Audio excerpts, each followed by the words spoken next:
두 번째 시간, 바벨론이 유대를 세 차례 공격으로 파괴.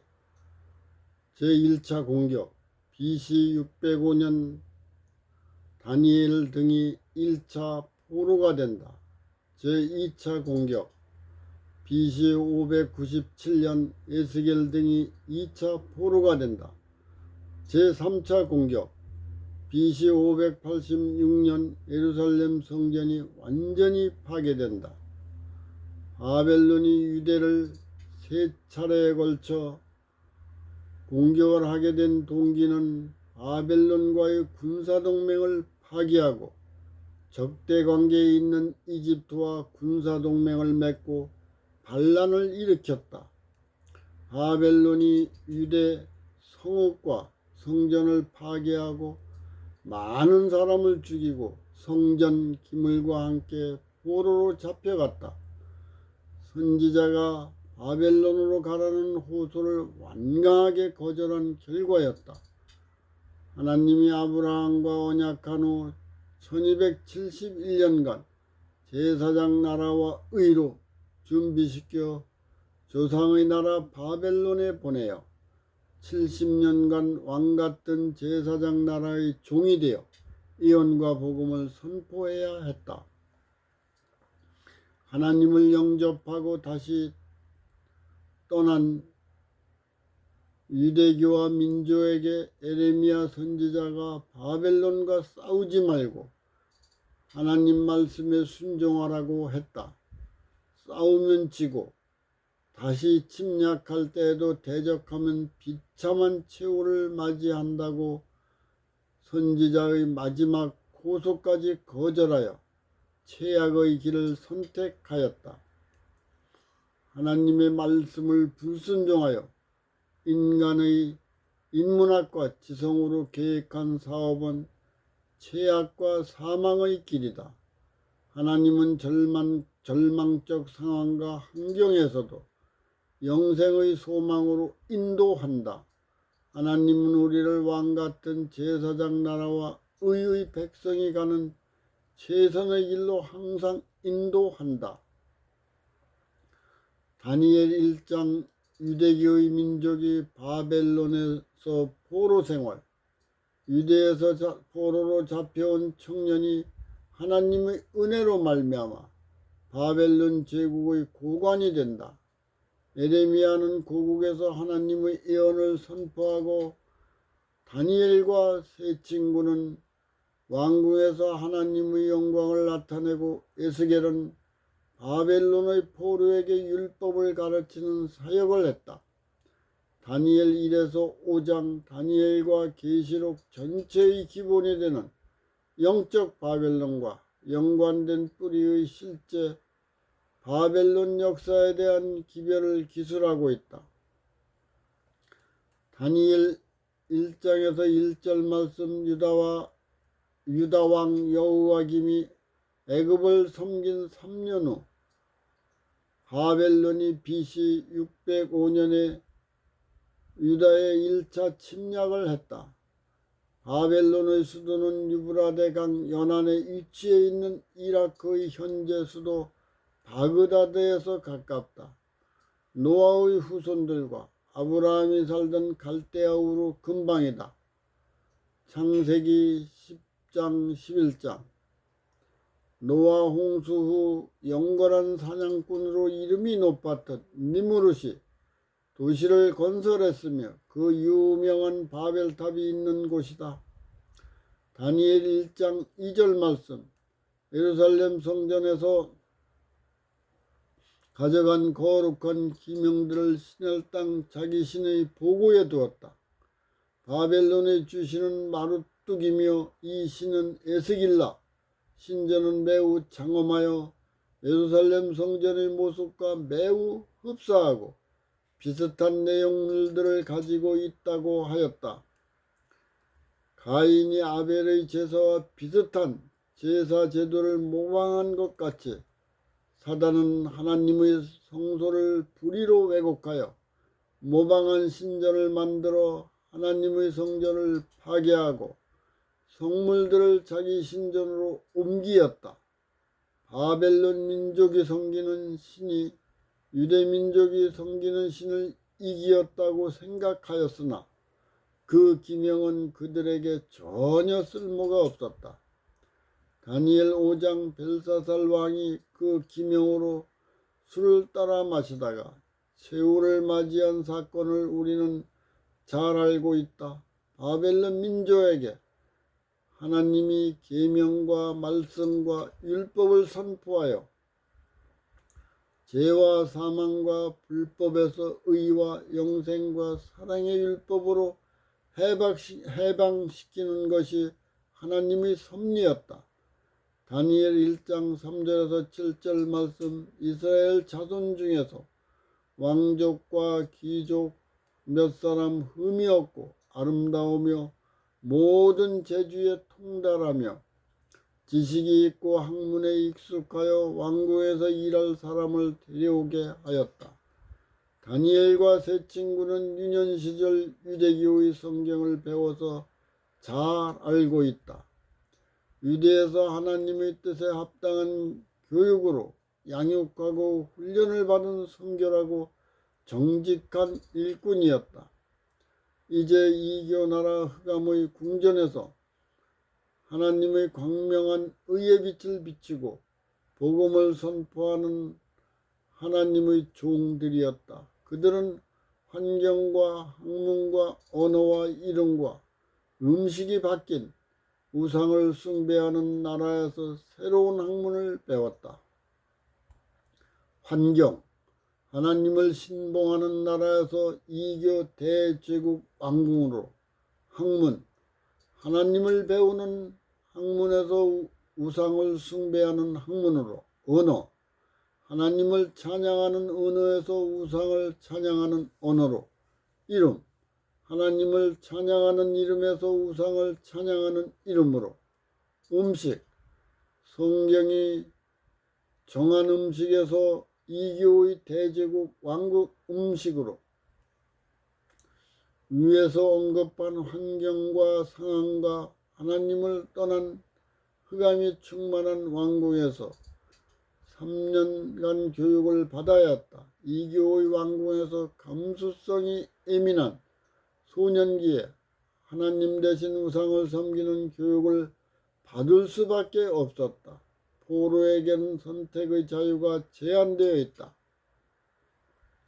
다니엘 1장 8절에서 11절 말씀, 뜻을 정한 네 젊은이들에게 하나님은 환관장으로 하여금 은혜와 긍휼을 얻게 하였다. 왕의 특별한 후대를 받는 환경에서 왕의 호의를 거절하는 일은 쉬운 일이 아니다. 그러나 포로들이 자유의지로 선택하여 먹을 수 있는 음식만은 왕보다 더 크신 하나님의 언약에 순종하기로 굳게 결심했다. 성경에 금지된 음식은 몸의 면역력을 악화시킨다. 정신 집중력과 분별하는 능력이 사라져 영적인 교감이 없어진다. 햇빛에 자란 천연식품을 섭취할 때는 육체의 기능이 회복되므로 마음이 순결하여 사물을 영적으로 분별하는 데 도움을 준다. 내 젊은이는 환경과 학문과 언어와 이름이 변경된 것은 수용하나 먹는 음식만은 바꾸지 않기로 뜻을 정하였다. 음식물을 통제할 수 있는 의지를 가진 자는 다른 것들도 절제할 수 있다. 그들이 자유의지로 선택한 뜻이 하나님의 뜻과 일치함으로 보호해 주었다. 다니엘 1장 12에서 17절 말씀, 하나님이 말씀으로 주신 음식의 언약을 선택한 이 젊은이들은 확신과 용기를 가지고 환관장에게 부탁할 때 무례하게 행하지 않고 대단히 애절받은 태도로 10일 동안 단순한 채식을 먹게 한 후에 시험하여 보라고 요청하였다. 그들의 요청한 대로 행한 결과 얼굴이 더욱 아름답고 윤택하여 왕의 진미를 먹은 소년들보다 나아 보였다. 교육기간 내내 채식만 먹었다. 하나님이 이들에게 지식을 얻게 해 주셨다. 하나님과 성경의 언약을 선택한 이들과 늘 함께 하시는 하나님이 날마다 지혜와 총명과 명철과 지식과 은총으로 새롭게 변화시켰다. 다니엘 1장 20절에서 21절 말씀. 3년 교육을 마친 후에 왕의 진미를 먹은 이교의 학생들과 채식을 섭취한 하나님을 영접한 다니엘과 세 친구의 학문을 비교해 보았다. 그들보다 지식과 학문과 인격이 10배나 우수했다. 다니엘은 페르시아 고레스 왕 원년까지 있었다. 유대교의 선지자들이 외친 죄들은 무엇일까? 부정직, 가난한 자에 대한 비리, 살인, 참된 선지자를 박해, 안식일의 주인인 하나님의 아가페 사랑을 왜곡하였다. 백성들의 악덕을 경고하지 않고 번영만을 약속하는 설교자를 추종, 바알 숭배, 혼전 성교, 혼외 정사, 동성연애, 수간 등의 성적 경향이 포함되었다. 불의, 본인의 실수나 타인의 기만으로 피해자가 다양한 계층에서 고통을 받는 사람들도 변함없이 사랑하고 도와주는 하나님의 관대하심을 거짓으로 인식시키는 것도 불의이다. 하나님이 유대민족을 떠나신 것이 아니요 그들이 하나님을 떠났다. 하나님의 사랑은 아가페적이고 인간의 사랑은 조건적이다. 위선적이고 이기적인 사랑으로 미혹하는 어리석은 행동은 하나님을 매우 슬프게 하는 일이다. 하나님께서는 성전 기물에 대하여 깊은 관심을 보이셨다. 계시록에서 하늘 성소에 대해 언급할 때에 성전 기구들이 대단히 깊은 영적 의미로 등장한다. 하나님이 죄인과 만날 수 있는 집인 지상 성소의 영적인 상징에 예민한 관심을 가져야 한다. 성전에 하나님과 예수님과 성령님이 계시고 천천만만의 천사들이 시중 들고 그것을 통해서만 구속 사역이 구체적으로 이루어지는 것을 알려주기 때문이다.